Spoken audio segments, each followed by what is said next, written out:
ਗ੍ਰੰਥਾਂ ਨੂੰ ਪੜ੍ਹ ਕੇ ਬਾਈ ਹੁਣਾਂ ਨੇ ਇਹੋ ਜਿਹੇ ਨੁਸਖੇ ਤਿਆਰ ਕੀਤੇ ਨੇ, ਖਾਸ ਤੌਰ ਤੇ ਨਸ਼ਾ ਜਿਹੜਾ ਕਿ ਅਲਾਮਤ ਚਿੰਬੜੀ ਹੋਈ ਹੈ ਪੰਜਾਬ ਨੂੰ, ਪੰਜਾਬੀਆਂ ਨੂੰ, ਉਹਨੂੰ ਜੜੋਂ ਖਤਮ ਕਰਦੇ ਨੇ। ਅਤੇ ਉਸ ਤੋਂ ਵੀ ਵੱਡੀ ਗੱਲ, ਦਵਾਈ ਫ੍ਰੀ ਆਫ ਕਾਸਟ ਹੈ। ਇਹਦੇ ਬਾਰੇ ਦੱਸਿਓ ਜਰਾ, ਇਹ ਕੀ ਚੀਜ਼ ਹੈ ਤੇ ਕਾਹਦੇ ਲਈ ਤਿਆਰ ਕੀਤੀ ਹੋਈ ਹੈ? ਇਹ ਜੀ ਜੋ ਕਿ ਅਤੁਲ ਸ਼ਕਤੀ ਦਾਤਾ ਯੋਗ ਮੈਂ ਤਿਆਰ ਕਰ ਰਿਹਾ। ਆ ਦੇਖੋ ਪਸਮ ਆ, ਇਹਨੂੰ 22 ਅੱਗਾਂ ਦਿੱਤੀਆਂ ਨੇ, ਹੱਲੇ ਇਹਨੂੰ 10 ਅੱਗਾਂ ਹੋਰ ਦੇਵਾਂਗੇ। ਇਹ ਥੱਲਿਓਂ ਖਰਲ ਘੁੰਮ ਰਿਹਾ ਹੈ, ਇਹਦੇ ਅੰਦਰ ਜਿੱਦਾਂ ਦਵਾਈ ਜਿਹੜੀ ਖਰਲ ਹੋ ਰਹੀ ਹੈ, ਇੱਧਰ ਜਿਹੜੀ ਹੈ ਇਹ ਵੀ ਦਵਾਈ ਖਰਲ ਹੋ ਰਹੀ ਹੈ। ਤੇ ਦੇਖ ਲਓ ਬਈ, ਵੈਦ ਹੋਣੀ ਬੇਸ਼ੱਕ ਨੁਸਖੇ ਪੁਰਾਣੇ ਨੇ ਪਰ ਤਕਨੀਕ ਨਵੀਂ ਚੱਕੀ ਫਿਰਦੇ ਨੇ। ਦੇਖ ਲਓ, ਕਹਿੰਦੇ ਹੱਥਾਂ ਦੀ ਮੁਸ਼ੱਕਤ ਵਾਲੀ ਨਾ ਕਰਨੀ ਪਵੇ, ਆਪਾਂ ਮਸ਼ੀਨੀ ਕੰਮ ਕਰ ਲੈਣਾ। ਇਹ ਦਸੇਂਦਰ ਚੂੜਾਮਣੀ ਰਸ ਹੈ। ਜਿਸ ਤਰ੍ਹਾਂ ਅਸੀਂ ਗ੍ਰੰਥਾਂ ਦੇ ਫਾਰਮੂਲੇ ਤਿਆਰ ਕਰਦੇ ਹਾਂ, ਜਿਸ ਤਰ੍ਹਾਂ ਦੂਸਰੇ ਵੈਦਾਂ ਵਾਲਾ ਸਾਡਾ ਨਹੀਂ ਕੰਮ ਹੈਗਾ ਵੀ ਬਾਜ਼ਾਰੋਂ ਕੰਪਨੀਆਂ ਦੀਆਂ ਭਸਮਾਂ ਲਿਆ ਕੇ ਤੇ ਪਾਈ ਜਾਣੀਆਂ। ਇੱਕ ਗੱਲ ਜ਼ਰੂਰ ਦੱਸਿਓ, 24/7 ਕੰਮ ਤਾਂ ਚੱਲੀ ਜਾਂਦਾ ਹੈ, ਪਰ ਦਵਾਈਆਂ ਕਿੱਥੇ ਤੱਕ ਪਹੁੰਚਾ ਚੁੱਕੇ ਹੋ ਤੇ ਕਿੰਨਾ ਕੁ ਅੱਜ ਤੱਕ? ਮੇਰੇ ਕੋਲ ਦਵਾਈ ਹਰੇਕ ਕੰਟਰੀ ਦੇ ਵਿੱਚ ਜਾਂਦੀ ਹੈ। ਜਿੱਦਾਂ ਮੇਰੇ ਕੋਲ ਇੱਦਾਂ ਜਿੱਦਾਂ ਕਹਿ ਲਓ ਵੀ ਇੰਡੀਆ ਦੇ ਵਿੱਚ ਕੋਈ ਵੀ ਸਟੇਟ ਆ, ਠੀਕ ਹੈ ਨਾ, ਉੱਥੇ ਜਦੋਂ ਦਵਾਈ ਭੇਜਣ ਦਾ ਪ੍ਰਬੰਧ ਹੈ, ਮੈਂ ਆਨਲਾਈਨ ਦਵਾਈ ਭੇਜਦਾ ਹਾਂ ਹਰੇਕ ਕੰਟਰੀ ਦੇ ਵਿੱਚ। ਯਾਨੀ ਕਿ ਦਵਾਈ ਜਿਹੜੀ ਮੈਂ ਭੇਜ ਦਿੰਦਾ, ਮੇਰੇ ਕੋਲ ਸਾਰਾ ਸਿਸਟਮ ਹੈ। ਦੇਖੋ ਰਿਕਾਰਡ ਪਿਆ ਮੇਰੇ ਕੋਲ ਸਾਰਾ, ਠੀਕ ਹੈ ਨਾ। ਇਹ ਕਿੱਧਰੋਂ ਤੁਹਾਨੂੰ ਚਿੰਗ ਲੱਗੀ ਵੀ ਨਸ਼ੇ ਦੀ ਦਵਾਈ ਫ੍ਰੀ 'ਚ ਦੇਣੀ ਆ? ਵੈਸੇ ਜਿੰਨੀ ਤੁਸੀਂ ਮਿਹਨਤ ਕਰ ਰਹੇ ਹੋ, ਤੁਸੀਂ ਤਾਂ ਮੂੰਹ ਬੋਲੇ ਹੀ ਰਕਮ ਮੰਗ ਸਕਦੇ। ਦੇਖੋ ਜੀ, ਅੱਜ ਦੇ ਟਾਈਮ ਦੇ ਵਿੱਚ ਨਸ਼ੇ ਆ ਜਿਹੜਾ ਬੰਦਾ ਕਰ ਰਿਹਾ, ਸਮਝ ਲਓ ਕਿ ਉਹਨੇ ਸਾਰਾ ਕੁਝ ਹੀ ਬਰਬਾਦ ਕੀਤਾ ਹੋਇਆ ਹੈ। ਜਿੱਦਾਂ ਦੇ ਕਹਿ ਲਓ ਵੀ ਨਸ਼ੇ ਆ ਗਏ, ਚਿੱਟੇ ਆ ਗਏ, ਸਮੈਕਾਂ ਆ ਗਈਆਂ, ਠੀਕ ਹੈ ਨਾ। ਉਹਦੇ ਵਿੱਚ ਫਿਰ ਕੀ ਹੁੰਦਾ ਹੈ, ਕਿਸੇ ਮੌਕੇ ਇਹ ਚੀਜ਼ ਆ ਜਾਂਦੀ ਹੈ ਵੀ ਬੰਦਾ ਨਸ਼ਾ ਛੱਡਣਾ ਚਾਹੁੰਦਾ ਹੈ ਪਰ ਉਹ ਛੱਡ ਨਹੀਂ ਸਕਦਾ ਪੈਸੇ ਦੀ ਕਮੀ ਹੋਣ ਕਰਕੇ।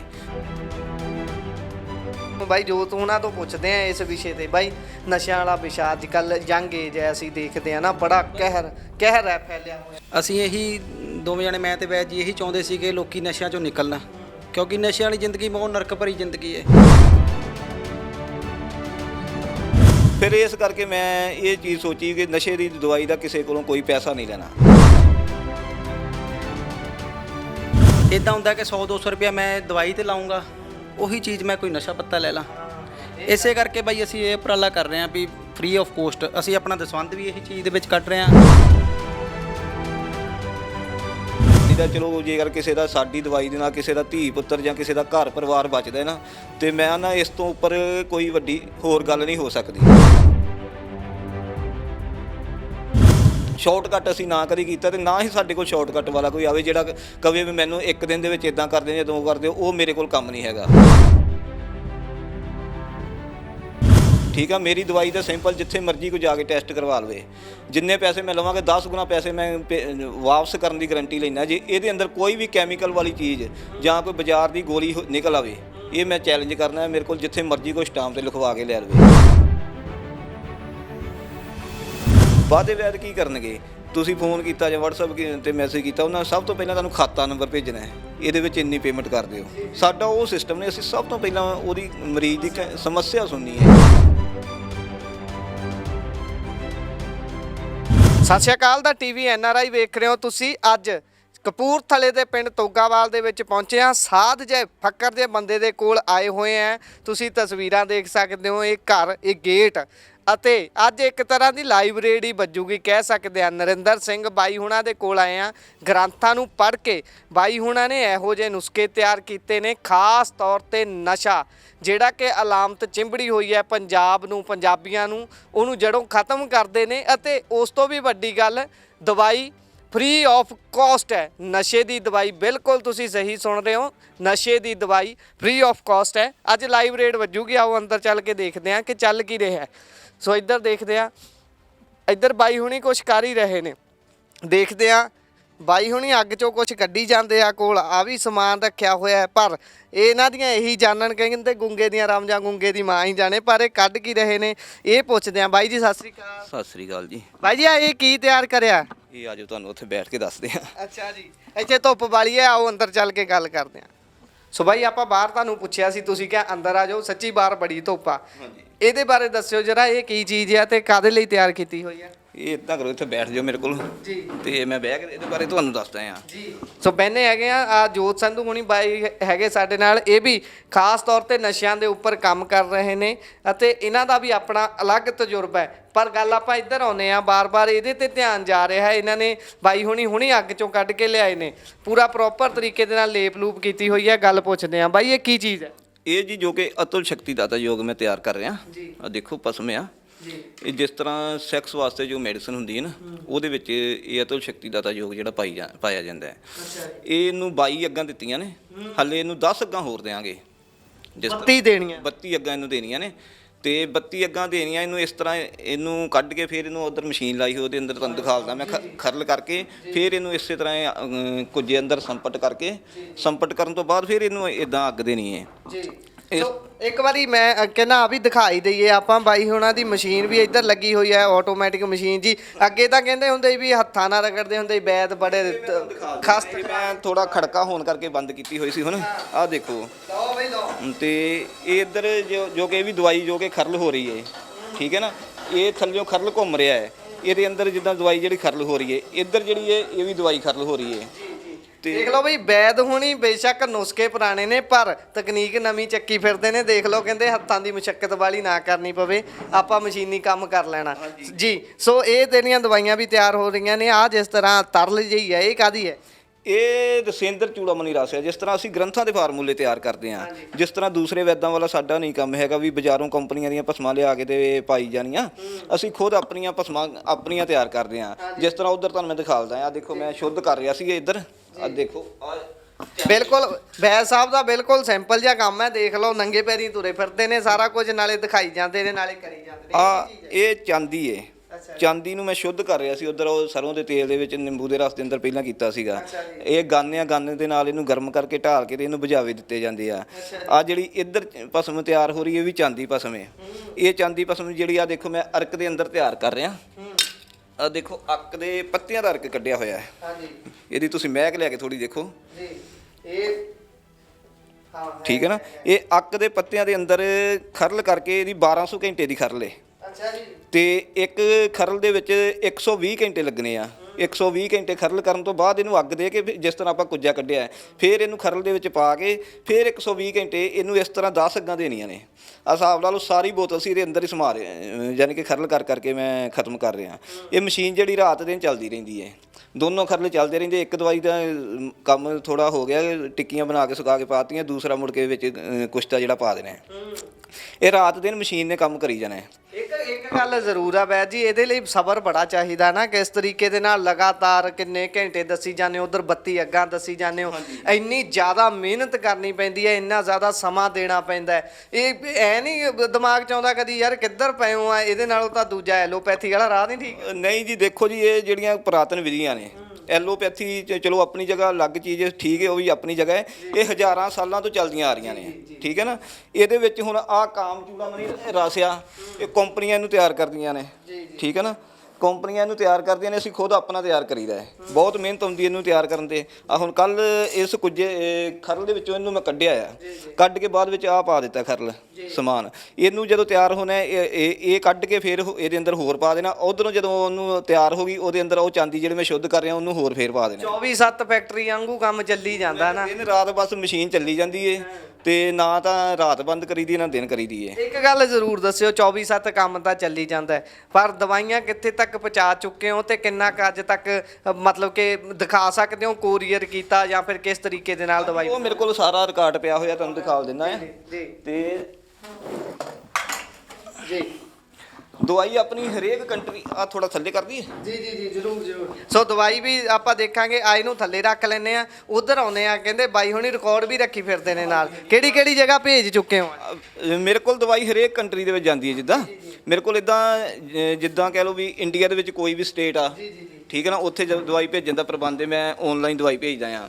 ਉਸ ਤੋਂ ਇਲਾਵਾ ਬਾਹਰਲੀਆਂ ਕੰਟਰੀਆਂ USA, UK ਤੇ ਕੈਨੇਡਾ, ਆਸਟ੍ਰੇਲੀਆ, ਇਟਲੀ, ਸਪੇਨ, ਹਰੇਕ ਕੰਟਰੀ ਦੇ ਵਿੱਚ ਯਾਨੀ ਕਿ ਦਵਾਈ ਜਿਹੜੀ ਮੈਂ ਭੇਜ ਦਿੰਦਾ। ਮੇਰੇ ਕੋਲ ਸਾਰਾ ਸਿਸਟਮ ਹੈ, ਦੇਖੋ ਰਿਕਾਰਡ ਪਿਆ ਮੇਰੇ ਕੋਲ ਸਾਰਾ, ਠੀਕ ਹੈ ਨਾ।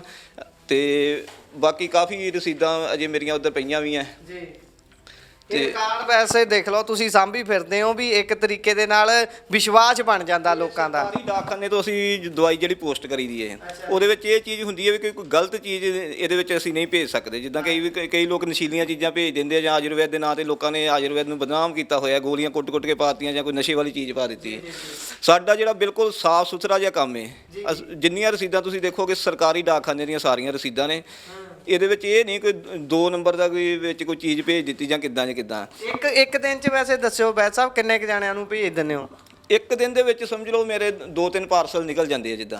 ਹਾਂਜੀ, ਬਾਕੀ ਇਦਾਂ ਹੁੰਦਾ ਮੇਰੇ ਕੋਲ ਸਮਾਂ ਬਹੁਤ ਘੱਟ ਹੁੰਦਾ ਆ ਤੇ ਜਿੱਦਾਂ ਤਿਆਰ ਹੁੰਦੀ ਹੈ ਉਦਾਂ ਉਸ ਹਿਸਾਬ ਨਾਲ ਯਾਨੀ ਕਿ ਸੈਟਿੰਗ ਕਰਕੇ ਜਿਸ ਬੰਦੇ ਨੂੰ ਦਵਾਈ ਤਿਆਰ ਕਰਕੇ ਦੇਣੀ ਹੁੰਦੀ ਉਹਨੂੰ ਫਿਰ ਰੋਕਣਾ ਪੈਂਦਾ ਵੀ ਇਦਾਂ ਜਦੋਂ ਉਹਦਾ ਨੰਬਰ ਆਉਣਾ ਉਦੋਂ ਦਵਾਈ ਤਿਆਰ ਕਰਕੇ ਦੇ ਦਿੱਤੀ ਜਾਂਦੀ ਹੈ। ਹੁਣ ਆਪਾਂ ਮੈਂ ਕਹਿੰਦਾ ਦਵਾਈ ਤੇ ਹੀ ਆਉਂਦੇ ਆ। ਇਹ ਤਾਂ ਹੋ ਗਿਆ ਚਲੋ ਤੁਹਾਡੀ ਤਾਂ ਹੁਣ ਡਾਕਖਾਨੇ 'ਚ ਯਾਰੀ ਪੈ ਗਈ ਹੋਣੀ ਜਿੰਨਿਆਂ ਤੁਸੀਂ ਚੱਕੀ ਫਿਰਦੇ ਹੋ।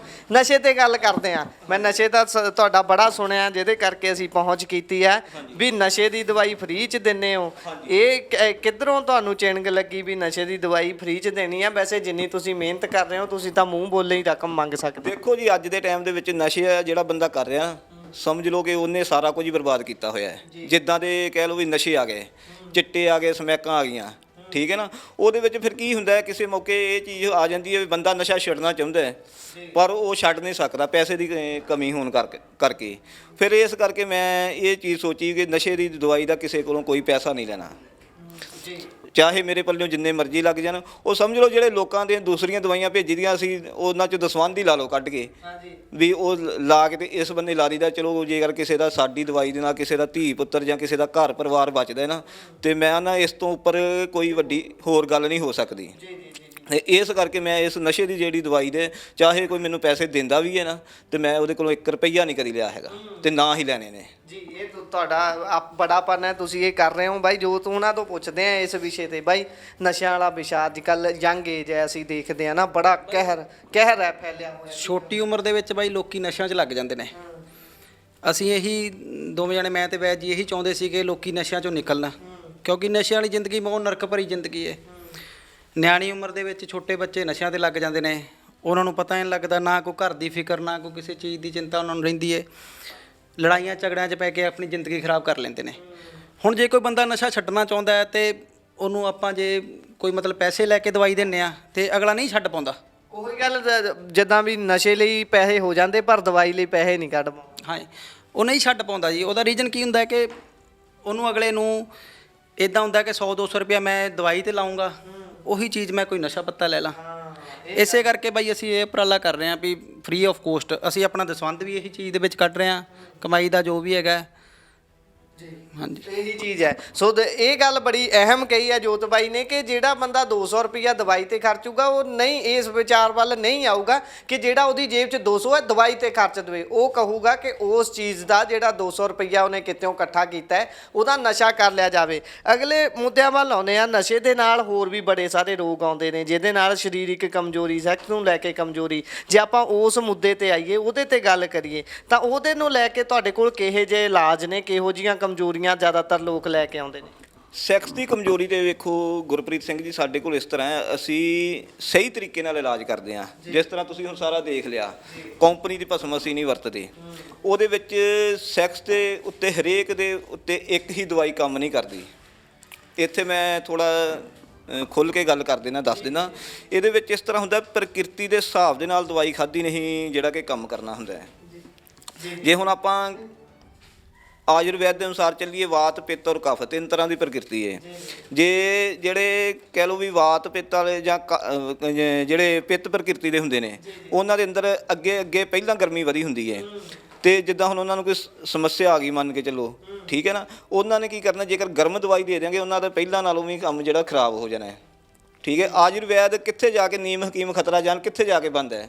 ਜਦੋਂ ਆਪਾਂ ਪ੍ਰਕਿਰਤੀ ਦੇ ਉਲਟ ਦਵਾਈ ਦਿੰਦੇ ਆ ਉੱਥੇ ਜਾ ਕੇ ਫਿਰ ਯਾਨੀ ਕਿ ਦਵਾਈ ਨੇ ਨੁਕਸਾਨ ਕਰ ਦੇਣਾ ਤੇ ਫਿਰ ਉੱਥੇ ਜਾ ਕੇ ਗੱਲ ਹੁੰਦੀ ਹੈ ਕਿ ਵੀ ਇਹ ਦੇਸੀ ਦਵਾਈ ਨੇ ਇਸ ਤਰ੍ਹਾਂ ਕਰ ਦਿੱਤਾ।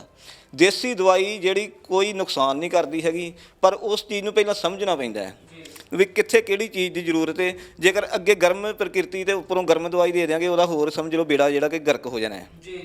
ਉਸ ਚੀਜ਼ ਨੂੰ ਪਹਿਲਾਂ ਗਰਮੀ ਨੂੰ ਸ਼ਾਂਤ ਕੀਤਾ ਜਾਂਦਾ, ਗਰਮੀ ਨੂੰ ਕੱਢਿਆ ਜਾਂਦਾ ਹੈ।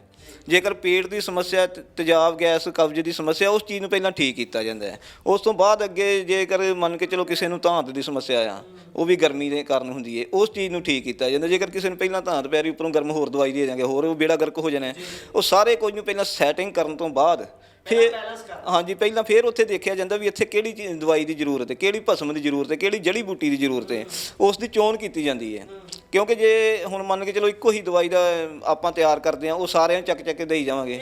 ਇੱਕ ਜ਼ਰੂਰ ਇਹ ਮੇਰਾ ਨਿੱਜੀ ਸਵਾਲ ਮੰਨ ਲਓ ਇਹਨੂੰ, ਇੱਕ ਬੜੇ ਰੋੜਾਂ ਦੇ ਆਲੇ ਦੁਆਲੇ ਬੜੇ ਝੁੱਗੀਆਂ ਜੀਆਂ ਪਾ ਕੇ ਬੈਠੇ ਨੇ, ਉਹ ਕਹਿੰਦੇ ਅਸੀਂ ਫਲਾਨੀ ਠੀਕ ਕਰਦੇ, ਸੁਪਨ ਦੋਸ਼ ਠੀਕ ਕਰ ਦਿਆਂਗੇ, ਆ ਇਹਦਾ ਇਲਾਜ ਕਰ ਦਿਆਂਗੇ, ਇਹਦਾ ਲਾਲ ਜੀਆਂ ਝੁੱਗੀਆਂ ਜਿਹੜੀਆਂ ਪਾਈ ਬੈਠੇ ਨੇ, ਉਹ ਕੀ ਲਈ ਬੈਠੇ ਨੇ? ਉਹ ਖਰਾਬ ਕਰਦੇ ਨੇ ਜਾਂ ਉਹਦਾ ਫਾਇਦਾ ਵੀ ਹੈ? ਕਿਉਂਕਿ ਤੁਸੀਂ ਤਾਂ ਹੁਣ ਪੜ੍ਹਾਈ ਕੀਤੀ ਹੋਈ ਹੈ, ਤੁਹਾਡੀ ਪੜ੍ਹਾਈ ਬੋਲਦੀ ਹੈ, ਕਿੱਦਾਂ ਯਕੀਨ ਕਰੀਏ ਕਿਸੇ ਤੇ? ਦੇਖੋ ਜੀ, ਆਪਾਂ ਕਿਸੇ ਬਾਰੇ ਕੁਝ ਨਹੀਂ ਕਹਿ ਸਕਦੇ, ਅਗਲਾ ਕੀ ਕਰ ਰਿਹਾ ਕੀ ਨਹੀਂ ਕਰ ਰਿਹਾ। ਠੀਕ ਹੈ, ਮੈਂ ਜੋ ਕਰ ਰਿਹਾ, ਠੀਕ ਆ। ਮੇਰੇ ਕੋਲ ਜਦ ਵੀ ਕੋਈ ਸੈਕਸ ਦਾ ਮਰੀਜ਼ ਆਉਂਦਾ ਹੈ, ਪਹਿਲਾਂ ਘੱਟੋ ਘੱਟ 15-20 ਮਿੰਟ ਮੈਨੂੰ ਉਹਨੂੰ ਸਵਾਲ ਪੁੱਛਣੇ ਪੈਂਦੇ ਨੇ, ਸਾਰੀ ਉਹਦੀ ਪ੍ਰਕਿਰਤੀ ਜਾਣਨੀ ਪੈਂਦੀ ਹੈ, ਹਿਸਟਰੀ ਪਹਿਲਾਂ ਕਾਰਨ ਲੱਭਣਾ ਪੈਂਦਾ, ਕਾਰਨ ਕਿਉਂ ਹੋਇਆ, ਕਿਸ ਕਾਰਨ ਤੋਂ ਸਮੱਸਿਆ ਆਈ। ਕਾਰਨ ਲੱਭਣ ਤੋਂ ਬਾਅਦ ਫਿਰ ਉਹਨੂੰ ਸਾਰੇ ਪੁੱਛੀਦਾ ਵੀ ਆਹ ਸਮੱਸਿਆ ਤੈਨੂੰ ਇੱਦਾਂ ਇੱਦਾਂ ਹੈਗੀ ਹੈ, ਉਹ ਫਿਰ ਦੱਸ ਦਿੰਦਾ। ਸਾਰਾ ਕੁਝ ਫਿਰ ਡਾਇਰੀ ਦੇ ਉੱਤੇ ਨੋਟ ਕੀਤਾ ਜਾਂਦਾ ਹੈ। ਨੋਟ ਕਰਨ ਤੋਂ ਬਾਅਦ ਫਿਰ ਉੱਥੇ ਦੇਖਿਆ ਜਾਂਦਾ ਵੀ ਇੱਥੇ ਕਿਹੜੀ ਚੀਜ਼ ਦੀ ਜ਼ਰੂਰਤ ਹੈ, ਕਿਹੜੀ ਦਵਾਈ ਦੀ ਜ਼ਰੂਰਤ ਹੈ। ਹੁਣ ਮੰਨ ਕੇ ਚਲੋ ਜਿੱਦਾਂ ਹੁਣ ਕਈ ਸਾਡੇ ਵੀਰ ਜਾਂ ਜਿਨ੍ਹਾਂ ਦੇ ਸਪਰਮ ਘੱਟ ਹੁੰਦੇ ਆ, ਠੀਕ ਹੈ ਨਾ, ਜਾਂ ਕਿਸੇ ਦੇ ਧਾਤ ਪੈਰੀ ਹੁੰਦੀ ਹੈ, ਉਹ ਚੱਕ ਕੇ ਉਹ ਵੀਰ ਜੀ ਨੂੰ ਗਾੜਾ ਕਰਨ ਵਾਸਤੇ ਦਵਾਈਆਂ ਖਾਂਦੇ ਨੇ, ਉੱਥੇ ਦਵਾਈਆਂ ਕੰਮ ਨਹੀਂ ਕਰਦੀਆਂ। ਕਾਰਨ ਕੀ ਹੁੰਦਾ ਕਿ ਅੰਦਰ ਗਰਮੀ ਪਈ ਹੁੰਦੀ ਹੈ, ਮੇਦੇ ਮਸਾਨੇ ਦੇ ਅੰਦਰ ਗਰਮੀ ਹੁੰਦੀ ਹੈ। ਜਿੰਨਾ ਚਿਰ ਉਸ ਗਰਮੀ ਨੂੰ ਆਪਾਂ ਠੀਕ ਨਹੀਂ ਕਰਦੇ, ਚਾਹੇ ਉੱਥੇ ਸੋਨਾ ਪਸ਼ਮ ਖਵਾ ਲਓ, ਚਾਹੇ ਹੀਰਾ ਪਸ਼ਮ ਖਵਾ ਲਓ, ਜੋ ਮਰਜ਼ੀ ਖਵਾ ਲਓ, ਉਹ ਸਮੱਸਿਆ ਕਦੇ ਠੀਕ ਨਹੀਂ ਹੋਏਗੀ। ਪਹਿਲਾਂ ਸਭ ਤੋਂ ਉਸ ਗਰਮੀ ਨੂੰ ਅੰਦਰੋਂ ਕੱਢਿਆ ਜਾਂਦਾ ਹੈ। ਗਰਮੀ ਨੂੰ ਕੱਢਣ ਤੋਂ ਬਾਅਦ ਉਹ ਫਿਰ ਉਸ ਤੋਂ ਬਾਅਦ ਫਿਰ ਜਿਹੜੀ ਆਪਾਂ ਦਵਾਈ ਦੇਣੀ ਹੈ, ਉਸ ਦਵਾਈ ਦੀ ਆਪਾਂ ਨੂੰ ਤਸੀਰ ਦਾ ਪਤਾ ਹੋਣਾ ਚਾਹੀਦਾ ਵੀ ਇੱਥੇ ਕਿਹੜੀ ਤਸੀਰ ਦੀ ਦਵਾਈ ਦੀ, ਜੜੀ ਬੂਟੀ ਦੀ, ਜਾਂ ਕਿਹੜੀ ਭਸਮ ਦੀ ਜ਼ਰੂਰਤ ਹੈ, ਜਾਂ ਕਿਹੜੀ ਪਿਸ਼ਟੀ ਦੀ ਜ਼ਰੂਰਤ ਹੈ। ਉਸ ਦਵਾਈ ਦੀ ਛਾਂਟੀ ਕੀਤੀ ਜਾਂਦੀ, ਭਾਵ ਕਿ ਉਹਨੂੰ ਚੁਣਿਆ ਜਾਂਦਾ ਹੈ, ਫਿਰ ਉਸ 'ਤੇ ਨੁਸਖਾ ਤਿਆਰ ਕਰਕੇ ਦਿੱਤਾ ਜਾਂਦਾ, ਫਿਰ ਉਹ ਜਿਹੜਾ ਮਰੀਜ਼ ਹੈ ਉਹਦੀ ਸਮੱਸਿਆ ਬਿਲਕੁਲ ਠੀਕ ਹੁੰਦੀ ਹੈ। ਅਤੇ ਹੁਣ ਕਹਿ ਲਓ ਜਿੰਨਾ ਚਿਰ ਆਪਾਂ ਨੂੰ ਉਸ ਚੀਜ਼ ਬਾਰੇ ਨੌਲੇਜ ਨਹੀਂ ਹੈਗੀ, ਜਾਣਕਾਰੀ ਨਹੀਂ ਹੈਗੀ, ਅਤੇ ਆਪਣੇ ਕੋਲ ਮਰੀਜ਼ ਆ ਗਿਆ, ਆਪਾਂ 2 ਮਿੰਟ ਗੱਲ ਕੀਤੀ, ਫਟਾਫਟ ਚੱਕ ਕੇ ਲੈ ਜਾਓ ਜੀ ਇਹਦੇ ਨਾਲ, ਉਹ ਚੀਜ਼ਾਂ ਸਾਡੇ ਕੋਲ ਨਹੀਂ ਹੈਗੀਆਂ। ਸਾਡੇ ਕੋਲ ਜਿੰਨੇ ਆਉਣਾ ਕਹਿ ਲਓ ਵੀ ਸਬਰ ਰੱਖਣਾ ਪੈਣਾ ਆ। ਠੀਕ ਮਰੀਜ਼ ਬਿਲਕੁਲ ਹੋਵੇਗਾ, ਪਰ ਯਾਨੀ ਕਿ ਕਹਿ ਲਓ ਅਸੀਂ ਤਰੀਕੇ ਦੇ ਨਾਲ ਕਰਨਾ, ਜੋ ਆਯੁਰਵੈਦ ਦਾ ਸਹੀ ਸਿਧਾਂਤ ਹੈ। ਸ਼ਾਰਟਕੱਟ ਅਸੀਂ ਨਾ ਕਦੀ ਕੀਤਾ, ਅਤੇ ਨਾ ਹੀ ਸਾਡੇ ਕੋਲ ਸ਼ਾਰਟਕੱਟ ਵਾਲਾ ਕੋਈ ਆਵੇ ਜਿਹੜਾ ਕਵੇ ਵੀ ਮੈਨੂੰ 1 ਦਿਨ ਦੇ ਵਿੱਚ ਇੱਦਾਂ ਕਰਦੇ ਜਾਂ 2 ਕਰਦੇ, ਉਹ ਮੇਰੇ ਕੋਲ ਕੰਮ ਨਹੀਂ ਹੈਗਾ। ਕਿਉਂਕਿ ਮੈਂ ਬਿਲਕੁਲ ਪਿਓਰ ਆਯੁਰਵੈਦ ਦਾ ਕੰਮ ਕਰਦਾ ਹਾਂ, ਮੈਂ ਕੋਈ ਵੈਗਰਾ ਨਹੀਂ ਮਿਲਾਉਂਦਾ। ਠੀਕ ਆ, ਮੇਰੀ ਦਵਾਈ ਦਾ ਸੈਂਪਲ ਜਿੱਥੇ ਮਰਜ਼ੀ ਕੋਈ ਜਾ ਕੇ ਟੈਸਟ ਕਰਵਾ ਲਵੇ, ਜਿੰਨੇ ਪੈਸੇ ਮੈਂ ਲਵਾਂਗਾ 10 ਗੁਣਾ ਪੈਸੇ ਮੈਂ ਵਾਪਸ ਕਰਨ ਦੀ ਗਰੰਟੀ ਲੈਂਦਾ। ਜੇ ਇਹਦੇ ਅੰਦਰ ਕੋਈ ਵੀ ਕੈਮੀਕਲ ਵਾਲੀ ਚੀਜ਼ ਜਾਂ ਕੋਈ ਬਾਜ਼ਾਰ ਦੀ ਗੋਲੀ ਨਿਕਲ ਆਵੇ, ਇਹ ਮੈਂ ਚੈਲੰਜ ਕਰਨਾ, ਮੇਰੇ ਕੋਲ ਜਿੱਥੇ ਮਰਜ਼ੀ ਕੋਈ ਸਟਾਂਪ 'ਤੇ ਲਿਖਵਾ ਕੇ ਲੈ ਲਵੇ। ਮੈਂ ਸਹੀ ਤਰੀਕੇ ਦੇ ਨਾਲ ਕਰਨਾ। ਆਯੁਰਵੈਦ ਦੀਆਂ ਜਿਹੜੀਆਂ ਸਹੀ ਦਵਾਈਆਂ ਨੇ, ਉਹ ਹਫ਼ਤਾ 15 ਦਿਨ ਦੇ ਵਿੱਚ ਅਸਰ ਵਿਖਾਉਣਾ ਸ਼ੁਰੂ ਕਰਦੀਆਂ ਨੇ। ਜਿਹੜੇ ਲੋਕ ਕਹਿ ਦਿੰਦੇ ਨੇ ਪਹਿਲੀ ਖੁਰਾਕ ਦੇ ਨਾਲ ਇੱਦਾਂ ਹੋ ਜਾਏਗਾ, ਦੂਸਰੀ ਦੇ ਨਾਲ ਇੱਦਾਂ ਹੋ ਜਾਏਗਾ, ਉਹ ਕੰਮ ਮੇਰੇ ਕੋਲ ਨਹੀਂ ਹੈਗਾ। ਜਿਹੜੇ ਪਹਿਲੀ ਦੂਜੀ ਖੁਰਾਕ ਨਾਲ ਅਸਰ ਵਿਖਾਉਣ ਵਾਲੇ ਨੇ, ਉਹ ਹੋਰ ਲੋਕ ਨੇ। ਮੇਰੇ ਕੋਲ ਤਾਂ ਬਿਲਕੁਲ ਸਾਫ਼ ਸੁਥਰਾ ਜਿਹਾ ਕੰਮ ਹੈ। ਜਿੰਨਾ ਚਿਰ ਕਰਾਂਗੇ ਸਾਫ਼ ਸੁਥਰਾ ਕਰਨਾ। ਕਿਸੇ ਨਾਲ ਕਹਿ ਲਓ ਕਿ ਬਾਜ਼ਾਰੋਂ ਗੋਲੀਆਂ ਲਿਆ ਕੇ ਪੀਸ ਕੇ ਪਾਉਣ ਵਾਲਾ ਉਹ ਕੰਮ ਨਹੀਂ ਕਰਨਾ ਹੈਗਾ। ਅਤੇ ਜੇਕਰ ਕੋਈ ਮਰੀਜ਼ ਸਬਰ ਰੱਖ ਕੇ ਮਹੀਨਾ, 1.5 ਮਹੀਨਾ, 40-45 ਦਿਨ ਦਾ ਰੱਖਦਾ ਸਬਰ, ਅਤੇ ਉਹਦੀ ਸਮੱਸਿਆ ਜਿਹੜੀ ਕਿ ਬਿਲਕੁਲ ਠੀਕ ਹੁੰਦੀ ਹੈ। ਵੈਦ ਸਾਹਿਬ ਦਾ ਨੰਬਰ ਅਤੇ ਐਡਰੈਸ ਫਲੈਸ਼ ਹੋ ਰਿਹਾ, ਸੰਪਰਕ ਕਰ ਸਕਦੇ ਹੋ। ਵੈਦ ਸਾਹਿਬ ਦੀਆਂ ਗੱਲਾਂ ਸੁਣ ਕੇ ਤੁਸੀਂ ਜਾਣ ਚੁੱਕੇ ਹੋਵੋਗੇ ਕਿ ਕਿਸ ਸੁਭਾਅ ਦੇ ਮਾਲਕ ਨੇ। ਫੱਕਰ ਜੀ ਪ੍ਰਵਿਰਤੀ ਹੈ ਉਹਨਾਂ ਦੀ, ਜਦੋਂ ਗੱਲ ਕਰਦੇ ਨੇ ਬਹੁਤ ਸਿੱਧੀ ਅਤੇ ਠੇਠ ਸ਼ਬਦਾਂ 'ਚ ਕਰਦੇ ਨੇ। ਅਗਲੇ ਮੁੱਦੇ ਦੇ ਵੱਲ ਆਉਂਦੇ ਹਾਂ ਆਪਾਂ। ਮਰਦਾਂ ਦੀ ਗੱਲ ਤਾਂ ਕਰ ਲਈ, ਸੈਕਸ ਦੀ ਕਮਜ਼ੋਰੀ ਦੇ ਵਿੱਚ। ਜੇ ਆਪਾਂ ਜਾਈਏ ਔਰਤਾਂ ਦੇ ਵੱਲ, ਤਾਂ ਔਰਤਾਂ ਨੂੰ ਕਿਹੋ ਜਿਹੀਆਂ ਸਮੱਸਿਆ ਆਉਂਦੀਆਂ ਨੇ? ਸਪੈਸ਼ਲੀ ਇੱਕ ਹਾਰਮੋਨ ਇੰਬੈਲੈਂਸ ਦੀ ਤਾਂ ਹੁੰਦੀ ਹੈ, ਉਹਦੇ ਨਾਲ ਨਾਲ ਹੋਰ ਕਿਹੜੀਆਂ ਸਮੱਸਿਆਵਾਂ ਹੁੰਦੀਆਂ ਨੇ, ਤਾਂ ਤੁਹਾਡੇ ਕੋਲ ਉਹਨਾਂ ਦੇ ਕਿਹੋ ਜਿਹੇ ਇਲਾਜ ਨੇ? ਔਰਤਾਂ ਨੂੰ ਅੱਜ ਦੇ ਟਾਈਮ ਦੇ ਵਿੱਚ ਜਿਸ ਤਰ੍ਹਾਂ PCOD ਦੀ ਸਮੱਸਿਆ ਉਹ ਆ ਰਹੀ ਹੈ, ਜਾਂ ਲਕੋਰੀਏ ਦੀ ਸਮੱਸਿਆ, ਜਿਸ ਤਰ੍ਹਾਂ ਮਰਦਾਂ ਨੂੰ ਧਾਤ ਦੀ ਸਮੱਸਿਆ ਆ ਰਹੀ ਹੈ, ਉਹ ਔਰਤਾਂ ਨੂੰ ਵੀ ਉਹ ਚੀਜ਼ ਆ ਰਹੀ ਹੈ। ਜਾਂ ਕਈਆਂ ਦਾ ਕੀ ਹੈ ਕਿ ਵਾਲਾਂ ਦਾ ਝੜਨਾ, ਠੀਕ ਹੈ ਨਾ, 2 ਮੂੰਹੇ ਵਾਲ ਹੋ ਜਾਣੇ। ਇਹ ਚੀਜ਼ਾਂ ਜਿਹੜੀਆਂ ਕਿ ਔਰਤਾਂ ਦੇ ਵਿੱਚ ਜਿਹੜੀਆਂ ਆ ਰਹੀਆਂ ਨੇ, ਠੀਕ ਹੈ ਨਾ। ਅਤੇ ਇਹ ਜਿਸ ਤਰ੍ਹਾਂ ਲਕੋਰੀਆ, ਜਿਸ ਤਰ੍ਹਾਂ ਕਹਿ ਲਓ ਵੀ ਮਰਦਾਂ ਨੂੰ ਧਾਤ ਪੈਂਦੀ, ਉਸੇ ਸਿਸਟਮ ਨਾਲ ਲਕੋਰੀਆ ਹੁੰਦਾ। ਇਹ ਯਾਨੀ ਕਿ ਜਿੱਦਾਂ ਅੰਦਰ ਗਰਮੀ ਪੈਣ ਦੇ ਕਾਰਨ ਹੀ ਹੁੰਦਾ। ਮੁੱਖ ਤੌਰ 'ਤੇ ਦੋਨਾਂ 'ਚ ਕਾਰਨ ਗਰਮੀ ਹੈ। ਹਾਂਜੀ, ਕਾਰਨ ਗਰਮੀ ਹੀ ਹੁੰਦਾ ਹੈ। ਗਰਮੀ ਦੇ ਨਾਲ ਫਿਰ ਉਹ ਕਹਿ ਲਓ ਵੀ ਔਰਤ ਦਾ ਜਿਹੜਾ ਸਰੀਰ ਹੈ, ਉਹ ਸਮਝ ਲਓ ਹੌਲੀ ਹੌਲੀ ਦਿਨੋਂ ਦਿਨ ਵੀ ਕਮਜ਼ੋਰੀ ਮਹਿਸੂਸ ਹੋਈ ਕਰੀ ਜਾਂਦਾ ਹੈ, ਚਿੜਚਿੜਾ ਸੁਭਾਅ ਉਹਨਾਂ ਦਾ ਹੋ ਜਾਂਦਾ ਹੈ, ਯਾਨੀ ਕਿ ਕਾਫੀ ਇਦਾਂ ਦੇ ਜਿਹੜੇ ਲੱਛਣ ਹੋ ਜਾਂਦੇ ਨੇ। ਕਈਆਂ ਦੇ ਕਮਰ 'ਚ ਦਰਦ ਹੋਣੀ ਸ਼ੁਰੂ ਹੋ ਜਾਂਦੀ ਹੈ, ਤੇ ਇਹੋ ਜਿਹੀਆਂ ਜਿਹੜੀਆਂ ਕਿ ਅਲਾਮਤਾਂ ਨੇ ਔਰਤਾਂ ਨੂੰ ਫਿਰ ਆਉਣੀਆਂ ਸ਼ੁਰੂ ਹੋ ਜਾਂਦੀਆਂ ਨੇ ਜੀ। ਸੋ ਤੁਸੀਂ ਸਾਰਾ ਕੁਝ ਸਮਝਾਇਆ, ਧਾਤ ਦਾ ਵੀ ਸਮਝਾ ਦਿੱਤਾ, ਸਪਰਮ ਕਾਊਂਟ ਦਾ ਜਰਾ ਮੈਨੂੰ ਲੱਗਦਾ ਹੈ ਆਪਾਂ ਨੂੰ ਚੰਗੀ ਤਰ੍ਹਾਂ ਵਿਸਥਾਰ 'ਚ ਦੱਸ ਦੇਣਾ ਚਾਹੀਦਾ ਲੋਕਾਂ ਨੂੰ, ਕਿਉਂਕਿ ਇਹ ਉਹ ਚੀਜ਼ਾਂ ਨੇ ਜਿਨ੍ਹਾਂ ਤੇ ਗੱਲ ਕਰਨ ਤੋਂ ਸਾਡਾ ਸਮਾਜ ਡਰਦਾ ਹੈ। ਇਹਨਾਂ ਨੂੰ ਟੈਬੂ ਬਣਾ ਕੇ ਪੇਸ਼ ਕੀਤਾ ਜਾਂਦਾ ਹੈ ਕਿ ਯਾਰ ਪਤਾ ਨਹੀਂ ਜੇ ਕਿਸੇ ਨਾਲ ਡਿਸਕਸ ਕਰਾਂਗੇ ਉਹ 4 ਹੋਰ ਨੂੰ ਦੱਸੂਗਾ, ਮੇਰੀ ਬੇਇੱਜ਼ਤੀ ਹੋਊਗੀ। ਪਰ ਆਪਾਂ ਜੇ ਕਿਸੇ ਨੂੰ ਖੁੱਲ੍ਹ ਕੇ ਦੱਸਾਂਗੇ, ਹੋ ਸਕਦਾ ਤੁਹਾਡੀ ਵੀਡੀਓ ਤੋਂ ਹੀ ਬਹੁਤੇ ਲੋਕ ਲਾਹਾ ਲੈ ਲੈਣ, ਉਸ ਤੋਂ ਬਾਅਦ ਤੁਹਾਡੇ ਨਾਲ ਫੋਨ ਤੇ ਵੀ ਸੰਪਰਕ ਕਰ ਲੈਣ। ਹਾਂ, ਇੱਕ ਨਾਲ ਇਹ ਗੱਲ ਜ਼ਰੂਰ ਜੋੜ ਦਿਓ, ਜੇਕਰ ਫੋਨ ਕਰਕੇ ਕੋਈ ਸਲਾਹ ਮੰਗਦਾ ਤਾਂ ਉਹਦੇ ਲਈ ਕੀ ਜਵਾਬ ਹੈ?